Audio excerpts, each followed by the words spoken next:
Hello friends, நான் உங்க டெல்லி தமிழச்சி எல்லாரும் எப்படி இருக்கீங்க? நான் ரொம்பவே நல்லா இருக்கேன். இன்னைக்கு என்ன வீடியோ பார்க்க போறோம் அப்படின்னு பாத்தீங்கன்னா, டெல்லியில ஒரு டே இன் மை லைஃப். அதுல வந்து நான் இன்னைக்கு ஒரு சிம்பிளான ஒரு லஞ்ச் இந்த மாதிரி எப்படி வந்து மெயின்டைன் பண்றேன் அண்ட் வந்து உங்களோட சில டிப்ஸ் கேட்டிருக்கீங்க, அதை மட்டும் வந்து சொல்லிடுறேன். அண்ட் நம்ம சேனலுக்கு நீங்க ஃபர்ஸ்ட் டைமா இருக்கீங்க அப்படின்னா மறக்காம சப்ஸ்கிரைப் பண்ணி சப்போர்ட் பண்ணுங்க. இது வரைக்கும் சப்ஸ்கிரைப் பண்ணி சப்போர்ட் பண்ணிட்டு உங்க எல்லாருக்குமே ரொம்ப ரொம்ப நன்றி. இந்த வீடியோ ஏதாவது ஒரு விதத்துல கண்டிப்பா உங்களுக்கு யூஸ்ஃபுல்லா இருந்துச்சு அப்படின்னா ஒரு லைக் கொடுத்து என்ன வந்து மோட்டிவேட் பண்ணுங்க, நிறைய ஷேர் பண்ணி விடுங்க. அவ்வளவுதான். சில டவுட்ஸ் வந்து 1-2 இருக்குங்க, ரொம்ப இல்ல. ஸோ ஃபர்ஸ்ட் வந்து பாத்தீங்கன்னா மைக் ஆன் பண்ணிருக்கான்னு பாத்துக்கிறேன். செம்ம எனக்கு ஒரு 2-3 டேஸாவே இந்த மைக்ரைன் தலைவலி வரும் இல்லையா, அது வரும். உங்க எல்லாருக்குமே தெரியும், ரெகுலரா பார்த்துட்டு இருக்கவங்க தெரியும். ஸோ அதனால அன்னைக்கு சாப்பாடு நமக்கு விருப்பப்பட்ட மாதிரி. ஏன்னா மைக்ரைன் தலைவலி வரும்போது, ஒத்த தலைவலின்னு சொல்றதுங்க, அது வரும்போது நல்லா டைமுக்கு சாப்பிடணும், பிடிச்ச மாதிரி சாப்பிடணும், பிடிச்ச மாதிரி மியூசிக் கேட்கணும். ஓவர் இரிட்டேட்டிங் சவுண்டு வந்து நல்லா கேட்கக்கூடாது, எனக்கு பிடிக்காது. இந்த சூரிய வெளிச்சம் இருக்குல்ல, அது இரிட்டேட்டிங்கா இருக்கும். கத்துறது இதெல்லாமே ரொம்ப இரிட்டேட்டிங்கா இருக்கும். அந்த மைக்ரைன் தலைவலி உள்ளவங்களுக்கு அதை அண்டர்ஸ்டாண்ட் பண்ண முடியும். ரொம்ப கொடுமையான வலி. நம்ம வீட்டுக்கு பக்கத்துலயே ஒரு கன்ஸ்ட்ரக்ஷன் வேலை நடந்துட்டு இருக்கு. அவங்க ஏதோ டைல்ஸ் கட் பண்றாங்களா இல்லைன்னு தெரியலங்க, நம்ம ஜன்னல் வேற பக்கத்துல இருக்கோம். பயங்கர சவுண்ட், அது எனக்கு ரொம்ப இரிட்டேட் ஆகுது. ஆனா நான் 2-3 நாள் உங்கள்கிட்ட வீடியோலாம் ஷேர் பண்ணல. ஆனா எனக்கு இந்த மாதிரி மைக்ரைன் தலைவலி தாங்க இப்ப வந்திருக்குன்னா, ஸோ நான் அதனால வந்து கம்ஃபர்ட்டா எல்லாரும் சாப்பிடும்போது நம்ம ஒரு சிம்பிளா சாப்பிட்டு நம்ம போவோம் இல்லையா, அந்த மாதிரி. ஒரு சிஸ்டர் வந்து கேட்டிருந்தாங்க, ஃபைபரே இல்லை நேத்து சாப்பாடுலன்ட்டு. மீன்லாம் பண்ணோம்னு வச்சுக்கோங்களேன், உண்மையாவே நான்வெஜ் பண்ணோம்னா அதை ஃபீல் பண்ணி சாப்பிடணும்னு நினைப்போம். ஆனா அது கூட ஒரு வெஜிடபிள் செய்யலாம், நான் எப்பவுமே செய்வேன், உங்க எல்லாருக்குமே தெரியும். ஆனா என்னன்னு பாத்தீங்கன்னா, என்னோட உடம்பு வந்து அதான் சொல்றேன், தலைவலி, ரொம்ப இரிட்டேஷன். எப்படா கிச்சனை விட்டுட்டு நான் வந்து இப்ப குக்கிங் சீரீஸ் எல்லாம் போடும்போது கூட பாத்துப்பீங்க வீடியோல, நல்லா பாட்டு கேட்டுட்டு அப்படி டைவர்ட் பண்ணிட்டு நான் குக்கிங் பண்ணிட்டு இருக்கேன். ஸோ அந்த மாதிரி. ஸோ அதனால சிம்பிளா டேஸ்டா எப்படி சாப்பிட முடியும், ஏன்னா இது வந்து நல்லா சாப்பிடுற போல தோணும். ஒரு மாதிரி நல்லா சாப்பிட்டோம்னா நல்லா இருக்கிற மாதிரி இருக்கும், பசி இல்லாம அந்த மாதிரி இருக்கும். நான் வந்து கேஷுவலா எடுத்து தான் வந்து நார்மலா போட்டுட்டு இருக்கேன், சரிங்களா. ஒரு 2-3 டேஸ் இல்லைன்னா நான் வந்து உங்களுக்கே தெரியும், நான்வெஜ்ஜே அந்த அளவுக்கு நம்ம சாப்பிட மாட்டோம். ஓவரா வெஜிடேரியன் நிறைய வெஜிடபிள்ஸ் தான் நம்ம வந்து அதிகமா எடுத்துப்போம் எல்லாமே. ஸோ அதனாலதான் நான் வந்து பாத்தீங்கன்னா எனக்கு இரிட்டேட் ஆகக்கூடாதுன்றதுக்காக சிம்பிளா எனக்கு பிடிச்ச மாதிரி சாப்பிட்டு அப்படி இது பண்ணிட்டு இருக்கேன். ஸோ அதனால வாட் ஈடேன் மட்டும் தான் நான் வந்து ஷேர் பண்ணிட்டு இருக்கேன். ஷார்ட்ஸ்ல பாக்குறவங்களுக்கு அது மட்டும் தானே புரியும். ஆனா நம்ம என்ன பண்றது, நம்மளுக்கு லாங் வீடியோ பாக்குறவங்க எல்லாருக்குமே தெரியும், சரிங்களா. அதான் ஒரு சிஸ்டர் சொல்லியிருந்தாங்க, அதனாலதான் சரி உங்ககிட்ட சொல்லலாம் எல்லாருமே. ஏன்னா வெயிட் லாஸ்ல நிறைய பேர் வெயிட் லாஸ்ல இப்படியே சாப்பிடுறதுன்னு கேட்டிருக்காங்க. டயட் ஃபுட் இதுவா அப்படின்னு கேட்டிருக்கேன். நான் வந்து டயட்டே இல்லைங்க, இப்ப நார்மலா நான் வந்து மெயின்டைன் பண்ணிட்டு இருக்கேன். என்னை வந்து ஒரு பிராண்டா, வெயிட் லாஸ்க்கு ஒரு பிராண்டா என்னை கிரியேட் பண்ணிட்டீங்கன்னு நினைக்கிறேன்.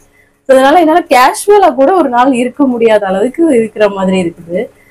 நமக்கும் உடம்பு சரியில்லாம போகும். சரி, ஒரு வெயிட் லாஸ் சேனல் தான் ஸ்டார்ட் பண்ண போறோம், அதுக்குள்ள கொஞ்சம் ரிலாக்ஸ் பண்ணிக்கலாம், மைக்ரைன் தலைவலி, ஸோ அதனால வந்து இருங்க, சரிங்களா. அதனால நான் அப்படி சாப்பிட்றேன். நான் எல்லாருக்குமே ஃபைபர் ப்ரோட்டீன் இருக்கணும்னு தான் சொல்லுவேன், நான் எல்லாருக்குமே சொல்லுவேன். ஆனா எனக்கும் ரிலாக்ஸேஷன் வேணும் இல்லையா, ஸோ அதனாலதான், சரிங்களா. அதுவும் இந்த மீன் கறி எல்லாம் சாப்பிடும்போது அது மட்டும் தாங்க சாப்பிடணும்னு தோணும் எல்லாருக்குமே. ஸோ ஹஸ்பண்ட் அன்னைக்கு வெள்ளிக்கிழமை நைட்டு வரையில எங்க மார்க்கெட் வரேன்னு மீன் வாங்கிட்டு வந்துட்டாங்க. ஸோ இன்னைக்கு கூட மீன் வறுவல் தான் குழம்பு பண்ணியிருந்தேன். நேற்று வஞ்சர மீனா, இன்னைக்கு இந்த ஐலா மீனுன்னு சொல்றது. ஸோ அது இருக்கும்போது ஃபீல் பண்ணி சாப்பிட்டா தானே, சாப்பிட வந்து அதனாலதான். ஸோ அதனாலதான் அந்த இடத்துல நான் ஃபைபர், எனக்கு குக்கிங் அதுலேயே ஹஸ்பண்ட் ஹெல்ப் பண்ணாங்க, நாங்கள் அப்படிதான் சமைச்சு 2-3 டேஸ் போயிட்டு இருக்கோம். ஸோ அதனாலதான் நான் வந்து ஃபைபர்ல ஃபோக்கஸ் பண்ண முடியல. ஆனா வெள்ளரிக்காய் அந்த மாதிரி ஏதாவது சாப்பிட்டுப்பேன் நான், அப்படி வந்து விட்டுறவும் மாட்டேன், சரிங்களா. ஸோ நீங்க வந்து ரொம்ப ஸ்லிம் ஆயிட்டீங்க, ஸ்லிம்மா தான் இருக்கீங்க ரொம்ப அப்படின்னு சொல்லிட்டாங்க. ஆமாங்க, இது எனக்கு போதும், மெயின்டைன் பண்ணலாம். பட் வந்து எல்லாரும் வெயிட் லாஸ் சேலஞ்ச் கேட்கறனாலதான் மட்டும்தான் பண்றேன். ஏன்னா நீங்க ஏன் வெயிட் லாஸ் பண்றீங்க அப்படின்னு நிறைய பேர் கேட்பாங்க. நீங்க நல்லா தான் இருக்கீங்க, கரெக்டா இருக்கீங்க, நீங்க ஏன் வெயிட் லாஸ் அப்படின்னு சொல்லிட்டு. ஆனா நான் வந்து சிஸ்டர்ஸ்க்காக எல்லாருமே வந்து அவங்களுக்கு நான் வீடியோஸ் எனக்குமே அதன் மூலமா எனக்கு பெனிஃபிட்ஸ் என்னன்னா, நானும் ஹெல்தியா இருக்கிறேன்ற மாதிரி. இப்ப நார்மலா நான் இருக்கும்போது பாத்தீங்களா, சம்டைம் வந்து கேஷுவலா சாப்பிட்றேன்ல, ஆனா உங்களுக்கு வீடியோ போடுறது மூலமாவது என் மேல நான் இன்னும் கேர் எடுத்திருப்பேன். அது எனக்கு ஒரு பெனிஃபிட் இருக்கு, நான் இன்னும் ஹெல்தியா இருக்கிறேன். ஸோ இன்னொரு உங்களுக்கும் ஒரு நல்ல பெஸ்ட் விஷயம் என்னன்னா, உங்க எல்லாருக்கும் நிறைய யூஸ்ஃபுல்லா இருக்கு அப்படின்றதுதான். ஸோ அதனாலதான், சரிங்களா.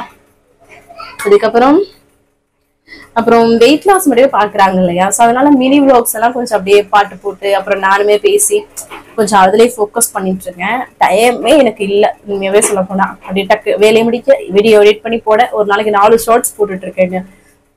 எஃபோர்ட் பண்ணிட்டு இருக்கேன், ஹார்ட் ஒர்க் போட்டுட்டு இருக்கேன் சக்சஸ்க்காக. ஸோ அதனாலதான் ஓடிட்டு இருக்குது. அப்புறம் அந்த என்னோட போட்டோஸ் வீடியோ போட்டிருந்தேன்ல, அது வந்து சின்ன வயசு போட்டோஸ் வீடியோ. அது நான் யார் பார்த்தாங்களோ இல்லையோ மகிழன் ஒரு ஐடியில இருந்து சொல்லியிருந்தாங்க சிஸ்டர். யார் பார்த்தாங்களோ நான் 2 தடவை பார்த்துட்டேன் அப்படின்னு சொல்லியிருந்தாங்க. அப்பதான் சொல்லியிருந்தாங்க இந்த பொண்ணு ஏன் கமெண்ட் மட்டும் நீங்க சொல்லலக்கா அப்படின்னு சொல்லிட்டு. ஸோ அந்த ஒரு பொண்ணை பற்றி கேட்டிருந்தாங்க. அந்த நான் எப்பவுமே பிளாக் இன்னைக்கு எடுக்கிறேன்னா அதை நாளைக்கு ஷேர் பண்ணுவேன். அந்த பொண்ணு இல்லைன்னா சம்டைம் வந்து இந்த மினி பிளாக்ஸ்ல எல்லாம் வந்து பாத்தீங்கன்னா 2 நாள் 3 நாள் லேட்டடாக கூட நான் வந்து ஷேர் பண்ணுவேன். ஏன்னா அது டைம் கிடைக்கும் போது ஒரு நாள்ல நான் 4-5 ரெசிபிஸ் எடுத்திருக்கேன் அப்படின்னா அது வந்து நான் விட்டு விட்டா தானே போட முடியும் அந்த மாதிரி. அப்போ சொல்லியிருந்தாங்க அந்த பாப்பா எப்பயாவது வருவாங்க. ஸோ அதனால அவங்க வீடு ஷிஃப்ட் பண்றாங்கன்றதுனால வந்துட்டே இருந்தாங்க. அதனாலதான் அவங்க வந்து ஷேர் பண்ணியிருந்தேன். அதான் கேட்டிருந்தீங்கன்னு நினைக்கிறேன், எனக்கு புரியல. ஸோ அதுதான். அப்புறம் எங்களுக்கு நீங்க வந்து டீச்சர் தான் அப்படின்னு சொல்லியிருந்தீங்க. Thank you so much. அவங்க எல்லாருக்குமே யூஸ்ஃபுல்லா இருக்கேன்னு நினைக்கும்போது ரொம்ப உண்மையாவே சந்தோஷமா இருக்கு. இன்னும் நான் நிறைய விஷயங்கள் ஷேர் பண்ணணும்னு நினைக்கிறேன். கண்டிப்பா அடுத்தடுத்த இதில் வந்து ஷேர் பண்ணலாம். நான் வந்து 21 டேஸா 30 டேஸான்னு கொஞ்சம் அப்படி கன்ஃபியூஸ்ல தான் இருக்கேன். ஏன்னா டைம் இருக்குது, அதுக்குள்ள நம்ம வந்து 30 டேஸ் போடலாமா இல்லை 21 போடலாமான்னு யோசிச்சுட்டு தான் இருக்கேன். ஏன்னா டைம் இருக்குது இல்லையா அப்படின்ற மாதிரி யோசிக்கிறேன். பார்க்கலாம். இது வந்து ஒரு கடைசி வெயிட் லாஸ் சேலஞ்சா கூட வச்சுக்கலாம்லாம் நான் யோசிச்சுட்டு இருக்கேங்க. ஏன்னா இப்போ நம்மள நார்மல் லைஃபா வாழ விட மாட்டாங்க. சில விஷயங்கள் நம்ம பண்ணும்போது அதுல வந்து குறை கண்டுபிடிக்கிறதோ இது இல்லை இது அப்படின்ட்டு. சம்டைம் நான் வாட்டை ஈடுநடை போடுறேன் அப்படின்னா அது எனக்கு ஒரு வீடியோவாவும் இருக்குது. இன்னொரு விஷயம், நீங்க என்ன சாப்பிடுறீங்க ஆஃப்டர் வெயிட் லாஸ்க்காக அப்புறம் நீங்க எப்படி சாப்பிடுறீங்கன்னு கேட்கறாங்க. ஏன்னா முழுமையா இதே டயட் மாதிரி நம்மளால இருக்கவே முடியாது. நம்மளுக்கும் ஆசைகள் சில விஷயங்கள் அதை வந்து அப்பப்போ சாப்பிட்டு நம்ம வந்து சாட்டிஸ்ஃபை பண்ணிப்போம். அந்த ஒரு சில நேரம் உடல்நிலை சரியில்லாமல் இருக்கும், இந்த மாதிரி இருக்கும். ஸோ அந்த டயத்துலயே நம்ம வந்து எப்படி பேலன்ஸ் பண்றோம், இதுதான் என்ன சொல்றீங்க. அது வந்து என்கிட்ட கத்துக்கிறாங்கன்றதுனால அதுவே ஷேர் பண்றேன். ஸோ அதனால இந்த வெயிட் லாஸ் சேலஞ்ச் அதுக்கப்புறம் வந்து பிசினஸ்ல ஃபோக்கஸ் பண்ணலான்ற மாதிரிதான் எனக்கு உண்மையாவே இருக்குது. ஆமா சரி, அதான் பார்ப்போம். அதான் 30 டேஸா போடுவோமா 21 டேஸா போடலாமான்னு பாக்குறேன். ஸோ உங்களோட சஜஷன்ஸ் சொல்லுங்க சரிங்களா. அதுக்கப்புறம் அப்படிதாங்க, வேற எதுவுமே கமெண்ட் கேட்கல. எல்லாருமே hi sister, good morning, good afternoon, good evening அந்த மாதிரி சொல்லியிருந்தீங்க. எல்லாருக்குமே பெரிய பெரிய ஹாய்ங்க. உண்மையாவே அவ்வளோ நான் வந்து வெயிட் லாஸ் போடலாட்டினாலுமே பாக்குறதுக்காக என்னோட ஜீவன்கள் நிறைய சிஸ்டர்ஸ் வந்து இருக்கீங்க. அவ்வளோ லவ் கொடுக்குறீங்க. Thank you so much. இதெல்லாம் எப்படி வந்து உங்களை எல்லாருமே மீட் பண்ணணும்னு உண்மையாவே எனக்கு ஆசையா இருக்கும். டெல்லியில இருந்தாலும் பார்த்துடலாம், வேற ஊர்கள் இருக்கும், ஒவ்வொரு டிஸ்ட்ரிக்ட்லயும் இருக்கீங்க. நீங்களுமே சொல்லுவீங்க அக்கா உங்களை பார்க்கணுன்ட்டு. ஆனா நம்ம என்னைக்காவது ஒரு நாள் அதற்கான வாய்ப்பு கிடைக்கும். இன்ஸ்டாகிராம்ல நீங்க வந்து எல்லாருமே ஃபாலோ பண்ணிக்கோங்க சரிங்களா. டெல்லி தமிழச்சி அஃபிஷியல்னு இருக்கும். ஏன்னா டெல்லி அந்த இன்ஸ்டாகிராம் பேஜ் ஸ்டோரியா நான் ஏதாவது ஊருக்கு வர்றேன் அப்படின்னா அதுல ஸ்டோரியில எப்படின்னு கண்டிப்பா போடுவேன். ஸோ அப்படி நீங்க நியர்பை இருந்தீங்கன்னா நம்ம வந்து மீட் பண்ணலாம், அதுக்காக தான் சரிங்களா.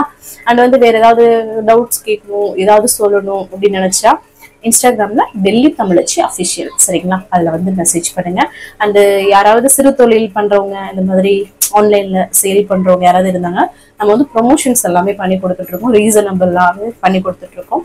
அண்ட் யாராவது இருந்தாங்கன்னா அவங்களுக்கும் ஷேர் பண்ணுங்க சரிங்களா. சரி வாங்க இன்னைக்கு டே vlog வந்து பார்க்கலாம். ஸ்கிப் பண்ணாம வீடியோ பாருங்க. அண்ட் வந்து இன்னைக்கு பிறந்தநாள் அப்புறம் திருநாளுக்கான அனைவருக்கும் என்னோட மனமார்ந்த வாழ்த்துக்கள். அதுக்கப்புறம் என்னன்னா வேற ஏதாவது டவுட் இருக்கு அப்படின்னா கமெண்ட்ஸ்ல மறக்காம கேளுங்க, நான் அடுத்தடுத்த வீடியோ உங்களை ஷேர் பண்ணிக்கிறேன். வாங்க இன்னைக்கு டே vlog வந்து பார்க்கலாம். ஸ்கிப் பண்ணாம வீடியோ பாருங்க, வாங்க பார்க்கலாம்.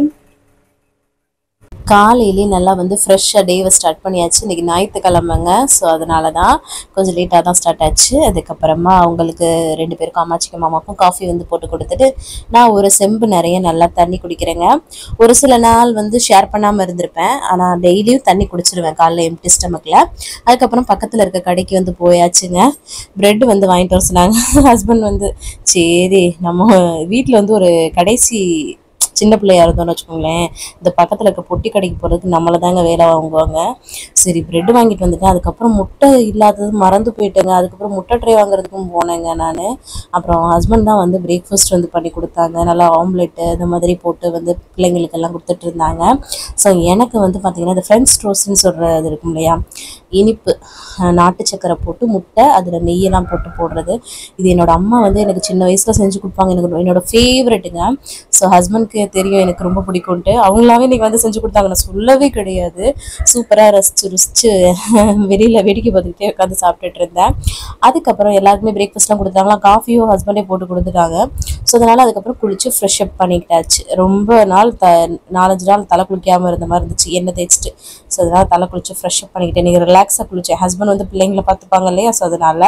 அப்புறம் ஒரு 11 மணி ஆயிடுச்சு இல்லையா, டீ காஃபி போட்டு கொடுப்போம்ல, அதனால் காஃபி போட்டு கொடுத்துட்டு அகைன் வந்து தலையெல்லாம் துவட்டிட்டு லைட்டாக ஃப்ரெஷ் அப் போட்டுட்டு அதுக்கப்புறம் வந்து வேலையை ஸ்டார்ட் பண்ணிட்டேன். ஃபஸ்ட்டு அரிசியை களைஞ்சி ஊற வச்சுட்டு அதுக்கப்புறம் மீன் தான் வந்து அலசி எடுத்துகிட்ருக்கேன். நேற்றே வந்து பார்த்திங்கன்னா நம்ம வஞ்சர மீன் வருத்தோம் இல்லையா, இந்த அயில மீனும் வாங்கிட்டு வந்திருந்தாங்க. ஸோ அதான் வந்து வாஷ் பண்ணுங்க ஃபுல்லாத்தையும். ஸோ பாதியை வந்து பொரிச்சிட்டு பாதியை குழம்பு வைக்கலாம் அப்படின்னு சொல்லிட்டு, மண்டை சைடு உள்ளதை குழம்பு வச்சுட்டு சதை பகுதியை வந்து நம்ம வந்து இந்த மாதிரி பொரிச்சுக்கலாம் அப்படின்ட்டு லைட்டாக கீறி விட்டுக்கணும். ஏன்னா இது வந்து நல்லா சதை மீனாக இருக்கும் இல்லையா, அதனால். அப்புறம் குக்கரில் ஒரு சைடு வந்து அந்த சோறை வச்சு விட்டுட்டு அதுக்கப்புறமா எங்கிட்ட வெங்காயம் தக்காளியெல்லாம் நறுக்கிடலான்ட்டு மீன் குழம்புக்கு எல்லாமே நறுக்கிட்டு இருந்தேன் நான். ஸோ அதுக்கப்புறம் ஹஸ்பண்ட் வந்து ஆர்டர் பண்ணியிருந்தாங்க. எனக்கு கோகோனட் குக்கீஸ் சாப்பிடணும் போல் இருந்தது சொன்னேன்னா, அதான் ஆர்டர் பண்ணியிருந்தாங்க. அதுக்கப்புறம் தேவையான இந்த லெமன் அந்த மாதிரி இதெல்லாம் வந்து ஆர்டர் பண்ணியிருந்தோம். அதெல்லாம் எடுத்து வச்சுட்டு நான் வந்து மீன் வறுக்கிறதுக்கு மீன்லாம் எடுத்து வச்சிருந்தேன்ல, ஹஸ்பண்ட் தான் இன்றைக்கி வந்து மசாலா போட்டாங்க. அது வந்து பூண்டு தான் வந்து பார்த்திங்கன்னா அந்த மாதிரி துருவி சேர்க்குறாங்க. அதுக்கப்புறம் நான் வந்து மீன் குழம்புக்கு வந்து வதக்கி விட்டுட்டேங்க. அது மீன் குழம்புல அந்த கத்திரிக்காய் மாங்காய்லாம் போட்டோன்னா செம்ம டேஸ்ட்டாக இருக்கும். இன்றைக்கி வந்து கத்திரிக்காய் போட போகிறேங்க. ஸோ நல்லா எப்பவும் போல் தாங்க மீன் குழம்பு. ஸோ அதனால தான் ஷேர் பண்ணலை. அதில் வந்து இந்த கத்திரிக்காவையும் போட்டு நல்லா வந்து வதக்கி விட்டுக்கலாம். ஹஸ்பண்ட் சூப்பராக மசாலாலாம் போட்டு வச்சுட்டாங்க. சிம்பிள் மசாலா தான், நேற்று போட்டது மாதிரியே. நேற்று இஞ்சி பூண்டு பேஸ்ட்டு போட்டோம், இன்றைக்கி வந்து வெறும் பூண்டு போட்டிருக்கோம், அவ்வளோதான். சரிங்களா. அதுக்கப்புறம் வந்து புளியை கரைச்சி வச்சாச்சு. இந்த சைடு வந்து வீட்டில் அரைச்சி குழம்பு மிளகாய் தூள் தான், அதில் வந்து மல்லித்தூள் எல்லாமே சோம்பு சீரகம் எல்லாமே போட்டு அரைப்பாங்கங்க. அதனால தான் அந்த மசாலாவை சேர்த்து நல்லா சொல்ல வதக்கி விட்டுட்டு புளித்தண்ணி சேர்த்து உப்பு சேர்த்து நல்லா கொதி வந்ததுக்கப்புறம் நம்மளோட மீன் துண்டுகள் வந்து சேர்த்து விட்டுக்கலாம். அவ்வளோதான். டேஸ்ட் ரொம்ப நல்லாயிருக்கும் மீன் குழம்பு. ஸோ ஃபிஷ் ஃப்ரை குழந்தைங்களுக்காக தான் வந்து ஃப்ரை பண்ணது. சரி நான் போல சாப்பிட்டுக்கலாம், நேற்று ஃபிஷ் ஃப்ரை தான். ஸோ இந்த ஃபிஷ் ஃப்ரை வேறு மாதிரி டேஸ்ட் இருக்கும்ல, அதனால தான் மீன் சேர்த்து நல்லா கொதி வந்ததுக்கப்புறமா நம்ம வந்து கொத்தமல்லி தழை தூவி விட்டுக்கலாம். அதுக்கப்புறம் ஃபிஷ் ஃப்ரை ஹஸ்பண்ட் தாங்க இன்றைக்கி வந்து பண்ணாங்க. நான் வந்து குழம்பு வச்சேன், அவர் வந்து ஃப்ரை பண்ணார். நான் வெளியில் போயிட்டு அப்படியே கொஞ்சம் ரிலாக்ஸாக உட்காந்துட்டு இருந்தேன். பயங்கர சூடு இன்றைக்கி. 2 நாள் மழை வந்து வரலை இல்லையா, பயங்கரமாக வேக்காடாக இருந்தது. சூப்பராக ஃப்ரை பண்ணிட்டாங்க. உங்களுக்கு பார்க்குறதுக்கு அந்த மாதிரி இருக்கும், ஏன்னா வெயில் ஷேடோ அடித்தது அதனால். ஸோ அதுக்கப்புறம் சாதமும் குக்கரில் சூப்பராக ரெடியாக இருக்கா. இப்போ பாருங்களேன், நம்மளோட மீன் குழம்ப கலர்ஃபுல்லாக ரெடியாக இருக்குது, செம்மையாக இருக்குது அப்படின்னு சொல்லி டேஸ்ட்டு சொன்னாங்க. அம்மாச்சிக்கு இதில் போட்டிருக்க பச்சை மிளகாலாம் அவ்வளோ விரும்பி சாப்பிடுவாங்க. ஸோ நான் சாதம் கத்திரிக்காய் எடுத்துகிட்டு குழம்புல ஒரு மண்டை எடுத்துகிட்டு அதுக்கப்புறம் வறுத்த மீன்லாம் வச்சு சூப்பராக வந்து டேஸ்டியாக சாப்பிட்டேன். எல்லாருமே நல்லா சாப்பிட்டாங்கங்க. சூப்பராக இருக்குது அப்படின்னு சொல்லிட்டு செம்மையான ஒரு லஞ்சுங்க, மதிய லஞ்ச் இன்றைக்கி. ஃபைபர் நீங்கள் எதுவும் எடுத்துக்கல அப்படின்னு சொல்லும்போது இந்த மாதிரி மீன்லாம் சாப்பிடும்போது மீனை தாங்க ரசித்து சாப்பிடணும் போல தோணும். இதுவே வெயிட் லாஸில் இருக்குன்னா அதுக்காக நான் எஃபர்ட்ஸ் போட்டு வந்து பண்ணுவேன். இப்போ மெயின்டைனில் தான் இருக்கும்ன்றதுனால கொஞ்சம் அசால்ட்டாக நமக்கு பிடிச்சதை சாப்பிட்டுட்ருக்கேன். அதுவும் எனக்கு மைக்ரேன் தலைவலி இருக்கிறதுனால. ஸோ இப்போ 2-3 நாளாக அதனால தான் அப்படி போயிட்டுருக்கு. சரிங்களா. அதுக்கப்புறம் வந்து ஈவினிங் வந்து கவனை டியூஷனில் விட்டுருந்தேன். அப்புறம் அம்மாச்சிக்கு காஃபி போட்டு கொடுக்குறது, அகைன் டியூஷன் வந்து கூட்டிகிட்டு வர்றது. அதுக்கப்புறம் டின்னர் வேலை வந்து ஸ்டார்ட் பண்ணியாச்சுங்க. தோசை தான் வந்து ஊற்றிட்டு இருக்கேன். தோசை ஊற்றி இந்த மீன் குழம்பு அந்த வறுத்த மீன்லாம் இருக்குல்ல, அதெல்லாம் வச்சு சாப்பிட்டோன்னா சூப்பராக இருக்கும் இல்லையா. ஸோ அதனால் சூப்பராக வந்து பண்ணியாச்சு. அவங்களுக்கெல்லாம் கொடுத்துட்டு நானும் வந்து ரிலாக்ஸாக உட்காந்து இப்படி தான் சாப்பிடுவேன். உட்காந்து எனக்கு சாப்பிடும்போது நல்லா ரிலாக்ஸாக உட்காந்து சாப்பிடுவேங்க. நிறைய பேர் அந்த வீடியோ ஷூட் பண்ணுறதுக்காக அங்கே நின்றுட்டு சாப்பிட்றேன், நீங்கள் நின்றுட்டு சாப்பிட்றீங்க அப்படின்னு சொல்கிறாங்க. அப்படி கிடையாது. ஷூட் பண்ணுறதுக்காக நின்றுட்டு அப்புறம் வந்து இங்கே வந்துடுவேன். அதுக்கப்புறம் பாத்திரத்தெல்லாம் கழுவி போட்டு கடைசியாக தண்ணி குடிச்சு தாங்க வந்து கம்ப்ளீட் பண்ணுறேன். ஸோ சீக்கிரமாக டின்னர் எப்போவுமே முடிச்சிடுங்க. அதுக்கப்புறம் எதுவும் சாப்பிடாதீங்க. சரிங்களா. இன்றைக்கிட்டே இந்த மாதிரி தாங்க வந்து போச்சு. இந்த விளாக் கண்டிப்பாக உங்களுக்கு பிடிச்சிருக்கும், யூஸ்ஃபுல்லாக இருந்திருக்கும் இருக்கும் அப்படின்னு நினைக்கிறேன். அப்படி பிடிச்சி யூஸ்ஃபுல்லாக இருந்துச்சு அப்படின்னா ஒரு லைக் கொடுத்து இதை வந்து மோட்டிவேட் பண்ணுங்கள், நிறைய ஷேர் பண்ணி விடுங்க. நாளைக்கு ஒரு இன்ட்ரெஸ்டிங்கான vlogல உங்களை வந்து மீட் பண்ணுறேன். அது வரைக்கும் இவ்வளோ நேரம் இந்த வீடியோவை பொறுமையாக பார்த்து மிக நன்றி. பாய். நாளைக்கு பார்க்கலாம். See you.